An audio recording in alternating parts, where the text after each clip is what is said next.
Probably, not probably, we were not as responsible, played a little too much run and gun, and weren't as committed to our structure and game management skills. That's probably been the biggest change for us, is managing shift length, managing situations, getting guys on and off at the right time, in comparison to maybe the first 3 or 4 games.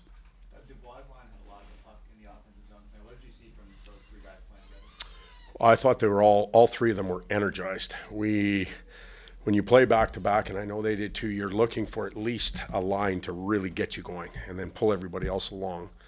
And I thought that line did it for us tonight. They started the game and then went from there. I think they were involved in the first 2 goals, which gave them a ton of confidence. Laff and Grunny did a lot of work on the outside and PL through the middle, and quite responsible defensively as well. So good night for them. You moved Carl to that line a couple of games ago. What were you looking for maybe he could add to that line, and have you seen what you're looking for? I think Grunny adds to any line. He can go up and down. That's what's so good about him, is he's a utility guy, and regardless of where we put him, he finds a way to have an impact physically, with his shot, with responsibility, penalty killing now. But he gave that line that, and I think after Laff had a night to watch a game, which sometimes young players need, he's been energized again too, so it's working well. How big of a game like this could this be for Phoenix continued confidence, and what have you seen him work on with Mike Buckley that's really shown up the past 2 games? Well, I think Phoenix's confidence was in place well before we even played in Arizona. And that came through practice. That came through working on parts of the game. And Mike Buckley's done a tremendous job in working with him in specific small little adjustments.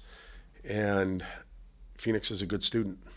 He's put them into play. And so I don't think that the Arizona game or the Montreal game it's solidified his confidence, but it existed well before him putting the pads on. Morrissey in double digits now. We've also seen him score a big variety of goals. Big slapper. Tonight he sneaks one through, banking it off.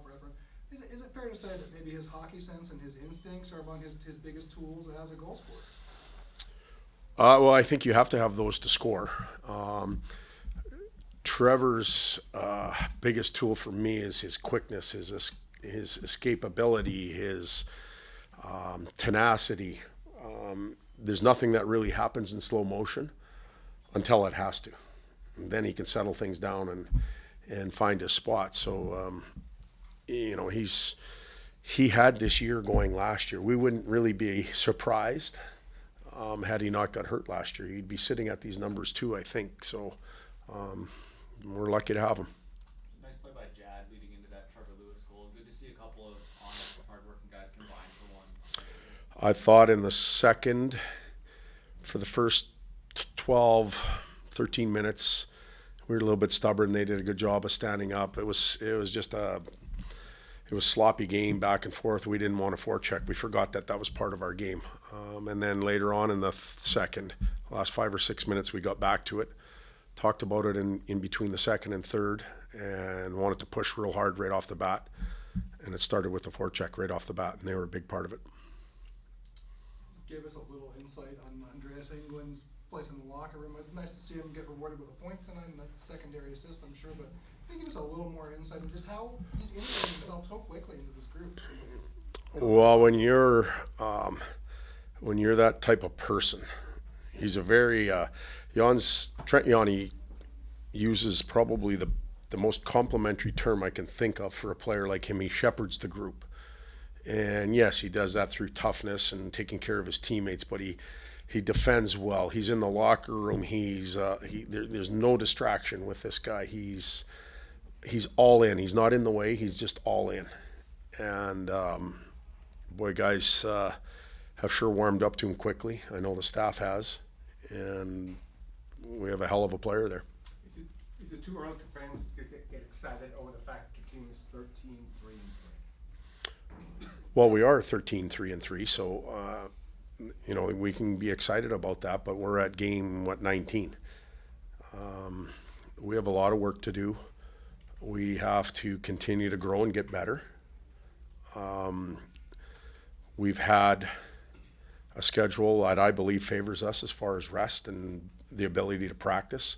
Again, we're going to get 2 more days of practice. We should be able to clean some things up in our game and be better in certain areas. But when January and February roll around, it's all going to be done visually because we're playing every second night then.